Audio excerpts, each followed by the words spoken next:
सोचो, एक ऐसा आदमी जो 50 साल का है, जो बहुत ईमानदार और बहुत इज्जतदार है, पर उसकी ज़िंदगी का एक राज है। एक ऐसा राज जो अगर दुनिया को पता चल जाए तो उसकी इज्जत मिट्टी में मिल जाएगी। वो दिन में एक शानदार लॉकस्मिथ है, पर रात होते ही वो एक चोर बन जाता है। लेकिन एक दिन उसकी ज़िंदगी में एक नया मोड़ आता है, एक चोरी और एक अनजान औरत और एक ऐसा ट्विस्ट जिसका अंदाज़ा उसने कभी नहीं लगाया था। ये कहानी है हॉरेस डेनबे की, जो कि पेशे से एक चोर था और उसे चोरी का बहुत शौक था। पर उसने एक दिन एक ऐसी गलती कर दी जो उसको जेल ले गई। और क्या थी वो गलती? आप ये कहानी पढ़ रहे हैं शिक्षा नगरी पर, जहाँ कहानियाँ सिर्फ पढ़ी नहीं, उन्हें महसूस किया जाता है। तो चलिए देखते हैं उस चोर की कहानी में आगे क्या हुआ और क्या थी उसकी गलती जिस वजह से उसे जेल जाना पड़ा। कहानी शुरू होती है एक ऐसे इंसान से जिसे देखकर कोई भी इंसान ये नहीं कह सकता था कि वो चोर भी हो सकता, जिसका नाम था हॉरेस डेनबी।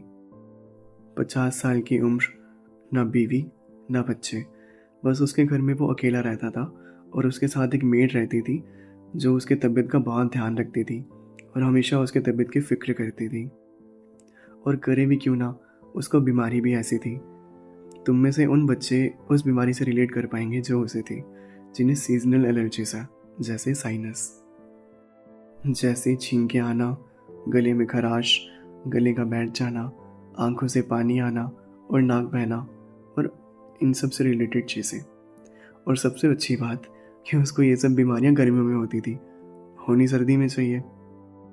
पर असली मज़ा तो ये बात जानकर आएगा कि हॉरेस सिर्फ बाहर से एक ताला बनाने वाला शरीफ इंसान दिखता था, पर अंदर से वो एक चोर था। वो पूरा ईमानदार नहीं था, वो सालाना चोरी करता था।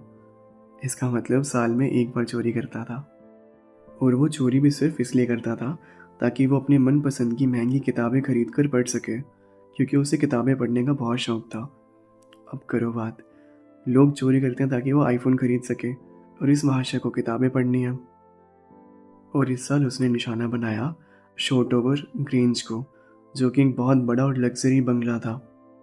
2 हफ्ते तक हॉरिस ने बंगले के आसपास की हर चीज़ को जांचा और परखा, रास्ते, बगीचे, बिजली की वायरिंग, और पूरा जासूस बन चुका था।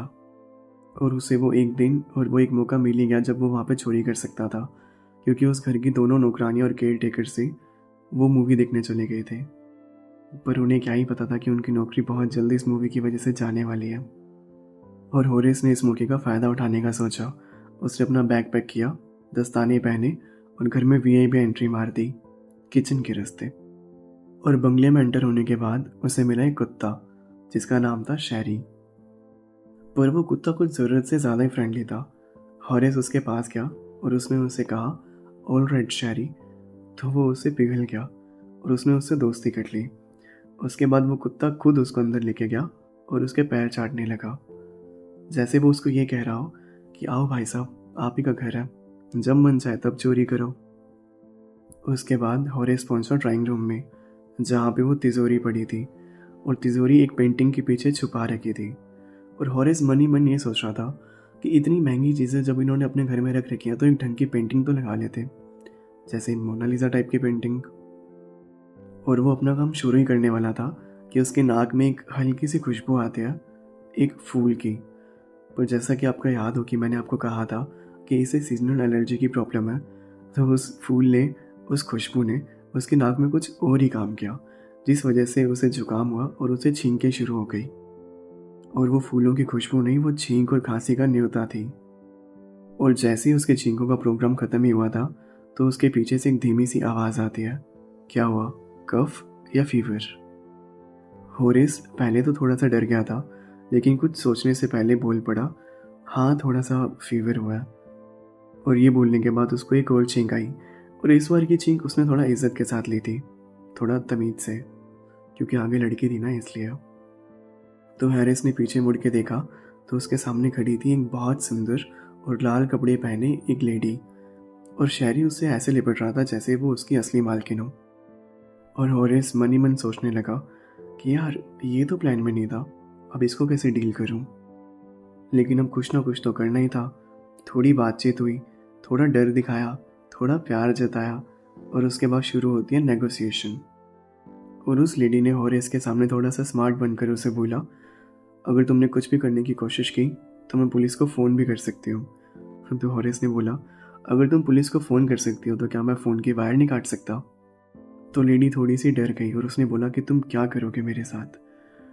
तो हॉरेस ने बोला, शायद मैं आपको थोड़ी देर के लिए बांध दूँ और अपनी चोरी करके यहाँ से चला जाऊँ। तो वो थोड़ा और ज़्यादा डर गई। तो उसने बोला, क्या मुझे चोट भी पहुँचाओगे तुम?